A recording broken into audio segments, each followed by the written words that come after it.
E se a resiliência não fosse uma batalha solitária, mas fosse uma dança coletiva?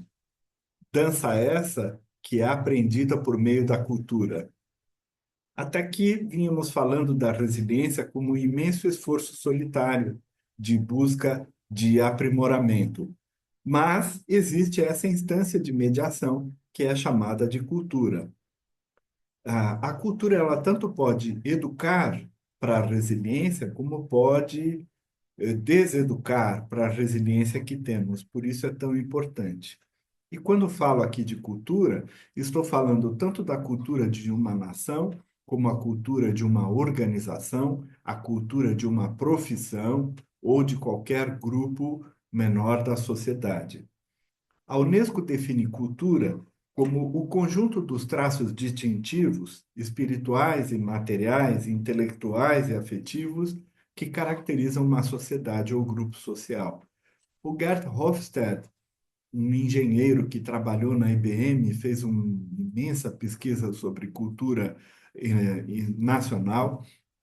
Ele, para explicar aos engenheiros o que era cultura, usou a seguinte definição: a cultura é o software mental coletivo, é como se fosse o sistema operacional da nossa mente.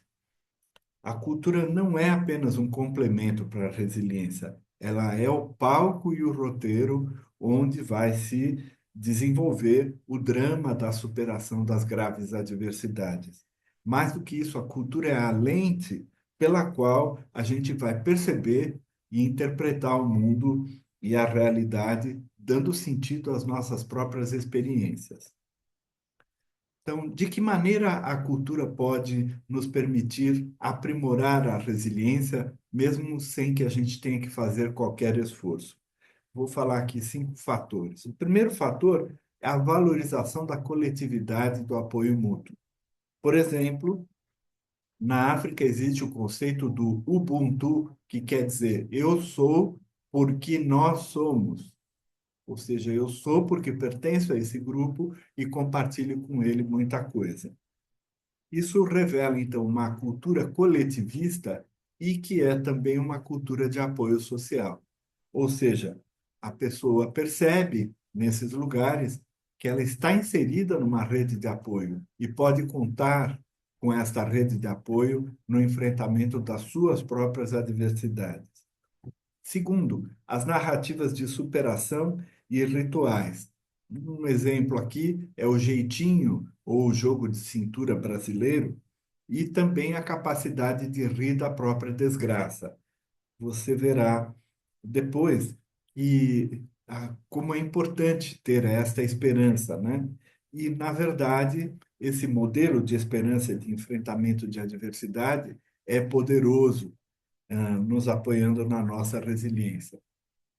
O terceiro fator são as práticas espirituais.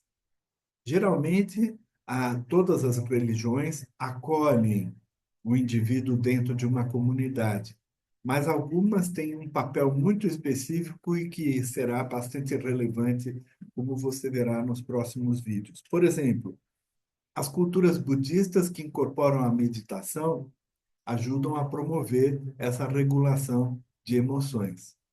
Da mesma maneira, a cultura yogi prega a aceitação e o controle da mente, e, portanto, ambas as culturas nos ensinam a ter temperança, que é um dos componentes mais importantes na construção de um score de resiliência. Quarto fator é o ritual de luto.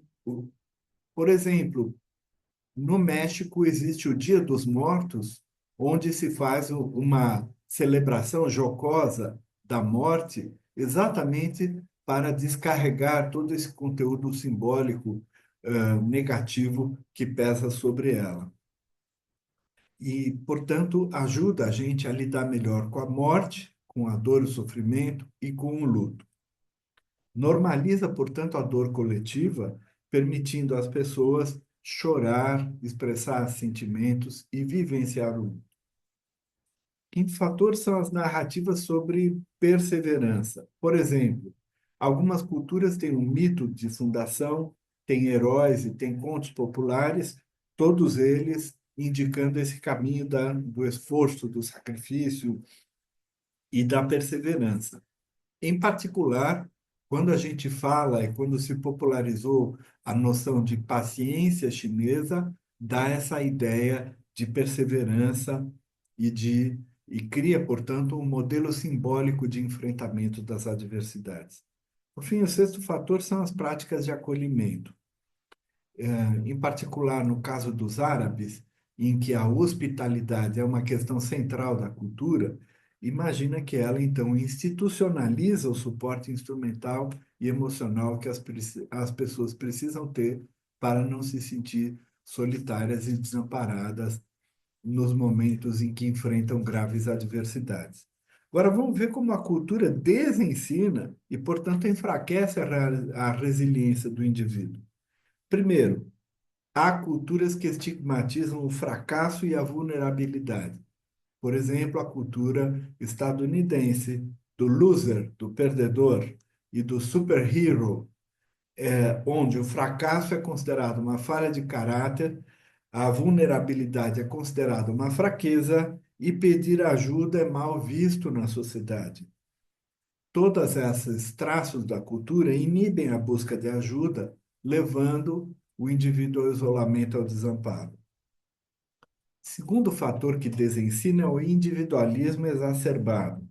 A ideia do cada um por si, que é característica da cultura anglo-saxã, valoriza, portanto, a autossuficiência e enfraquece os laços comunitários. Como ninguém vive sozinho no mundo, esta noção de autossuficiência, em verdade, é errônea, só atrapalha.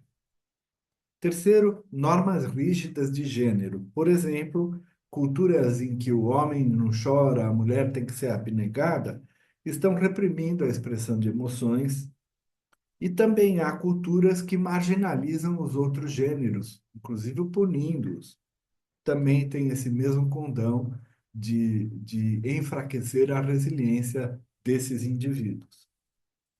Há também a cultura do imediatismo e da gratificação rápida, aqui expressa pela cultura do consumismo, que tomou conta de vários países ocidentais, irradiada pelos Estados Unidos.